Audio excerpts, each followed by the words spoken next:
I started Future Tense Inc., which is my current consulting practice, as a meetup community back then. We used to do a lot of workshops, speaker sessions, roundtable discussions, because once I moved back, I realized that while there's not a lot happening in the foresight field per se, there are a lot of people who are very interested in this kind of thinking. It also helped me kind of develop my own perspective on the field, because very often what happens is we tend to kind of borrow from people who have done the work before. And as a result, you kind of fall into this trap of just using the same frameworks, the same methods over and over again. And what I realized over the years is that just how little influence the Global South has had on the field of foresight. It's changing, but it's still very nascent. I've had the privilege of working in variety of roles across nonprofit and for-profit. One of the things I noticed over and over in the things that were successful, that did well, that resonated with the people that we were working with, was always rooted in culture. And that is something that I see very often is missing in foresight. We tend to use frameworks and all these techniques as is. We rarely sort of adapt them. And that nuance is sort of missing, and been very keen on throughout the work that I did, whether it was in foresight specifically, but also before that, is, just really questioning, deconstructing, and re-examining, what we are told to accept as absolute truths, right? When you use, frameworks, etc., that are developed in the West, certain things, certain ground truths are assumed to be true universally, which is that, people will follow the rules and that the rules mean the same thing everywhere, right? In countries like India, that is not true.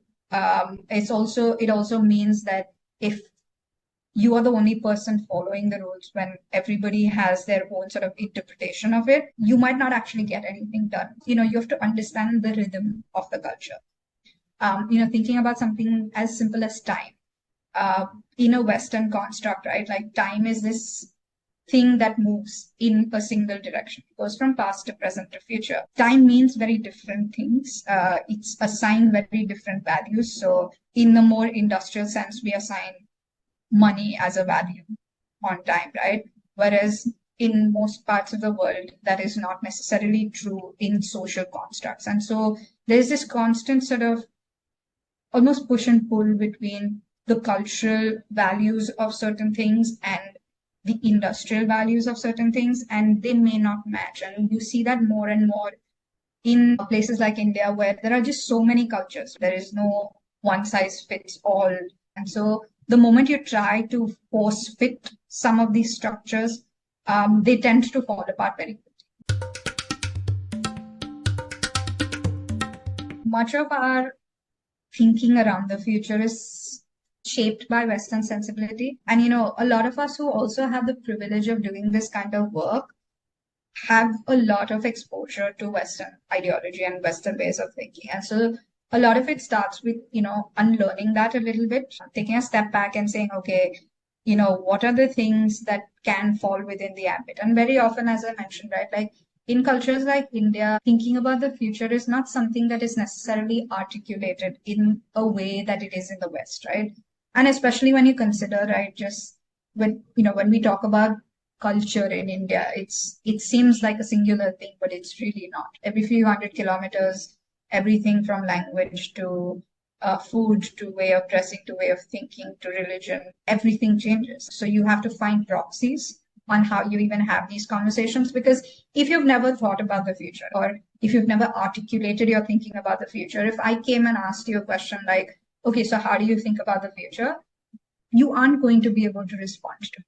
So I have to find other ways of getting these responses. Or it could be something as simple as, if you have a small business, how do you think about the future? How do you think about succession planning? Things like that. We also have to think about the fact that, when we think about futures as foresight practitioners, we often think about them in plural.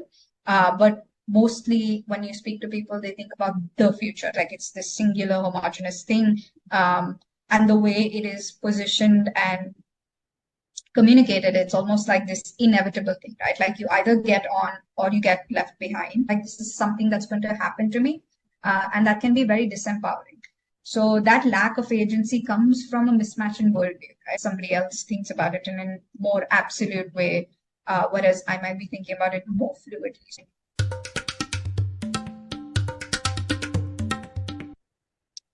A lot of what is considered superior knowledge, and I put that in inverted commas, is because that is knowledge that has been documented to some extent.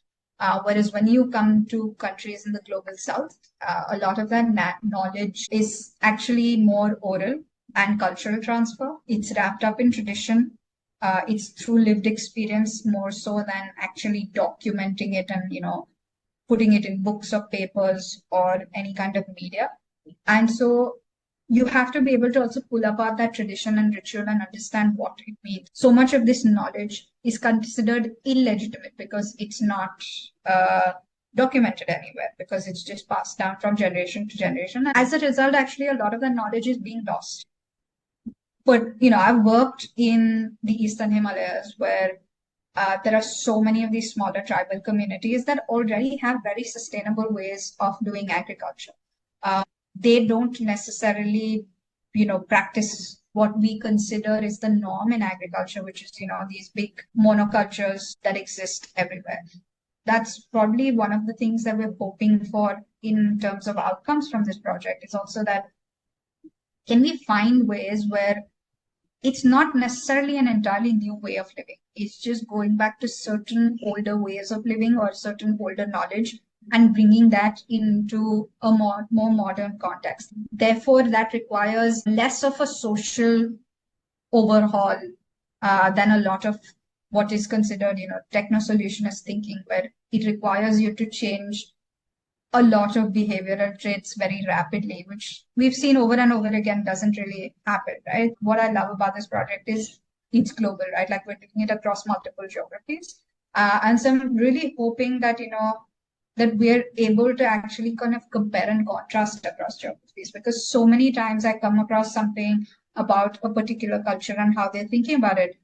And I'm like, hang on, we do this here as well. Like, this has been done in this part of the world as well for many, many centuries. And that's when you realize that we're more alike sometimes than we're different. But it's just that the context differs, the way we do it differs, but the basic belief system or the basic fundamentals of that particular way of thinking might be more similar than they are different. So I'm really looking forward to actually having this qualitative understanding where we're not comparing numbers, but we're comparing stories and seeing, if we can find similarities or differences.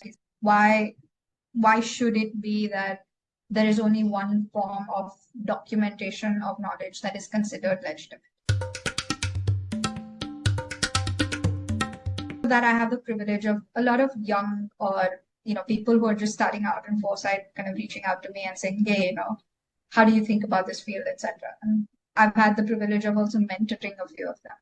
And one of the things that we constantly come up against is the fact that there is no place where you can go and see this kind of thinking in a purely Indian context, right? Like, because our lived reality does not match the theory of the field.